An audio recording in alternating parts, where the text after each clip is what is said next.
வெள்ளுடை வேந்தர் என்று உலகத்தாரால் அறிமுகப்படுத்தப்பட்ட தென்னிந்திய நல உரிமைச் சங்கம் என்ற திராவிடர் இயக்கத்தை முதலாக உருவாவதற்கு தலைமையேற்ற அவர்கள் தர்பீட்டி தியாகராயர் அவர்களுடைய வரலாற்று பெருமை மிகுந்த ஒரு வாழ்வை அமைத்த அவருடைய பிறந்த நாள் என்று.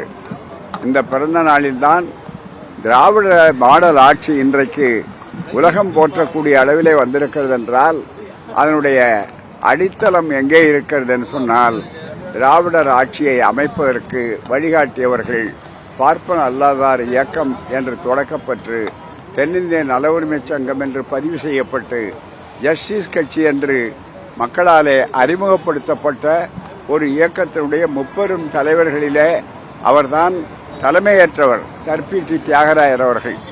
1916 பார்ப்பனர் அல்லாதார் கொள்கை அறிக்கை என்ற பெயராலே நான் பிராமின் மேனிஃபெஸ்டோ என்று உருவாக்கி அதன் மூலம் கல்வி உத்தியோகத்துறையிலே எப்படியெல்லாம் நம்முடைய உரிமைகள் வாய்ப்புகள் மறுக்கப்பட்டன என்பதை புள்ளி விவர ரீதியாக எடுத்துச் சொல்லி தெளிவுபடுத்தி ஒரு பெரிய இயக்கத்தை உருவாக்கிய பெருமை அவருக்கும் அவரை சார்ந்த தளபதிகளாக இருக்கக்கூடிய CM நாயர் அவர்களுக்கும் நடேசனார் அவர்களுக்கும் உரியது.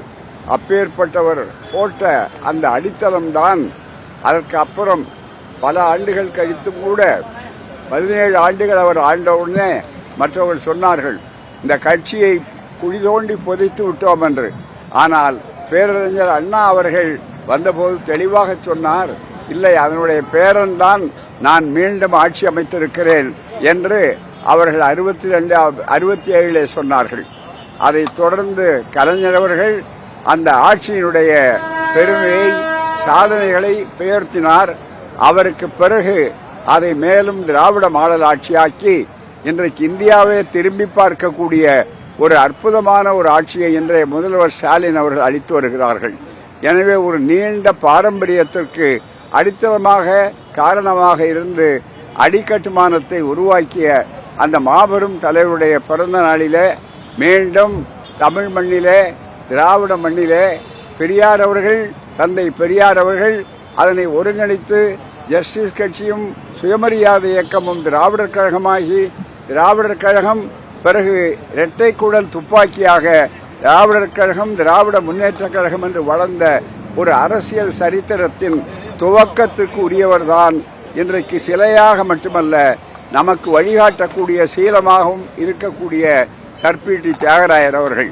அவருடைய பிறந்த நாளை நாம் ஒவ்வொரு முறையும் சடங்காக சம்பிரதாயமாக அல்ல சரித்திர நினைவு நாளாக கொண்டு அதன் மூலமாக மீண்டும் தமிழ்நாடு என்பது யாருக்கும் அடிமையாக்கப்படக்கூடாத ஒன்று, உரிமை முழக்கம் செய்ய வேண்டிய ஒன்று என்பதை தொடர்ந்து நாம் வழக்க வேண்டும். கல்வி, வேலைவாய்ப்புகள், சமூக நீதி என்ற அந்த தொடக்க உரையை அவர்தான் உருவாக்கி வைத்தார்கள். அப்படிப்பட்ட மிகப்பெரிய ஒரு எழுச்சியை இன்றைக்கு பார்க்கிறோம்.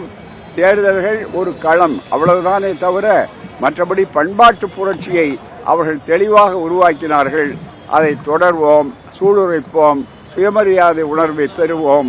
தமிழ்நாடு அவர்கள் வழியிலே என்னென்னைக்கும் வீறு நடை வேக நடை போட்டு எழுச்சியை உருவாக்கும். இதுதான் இன்றைய செய்தி.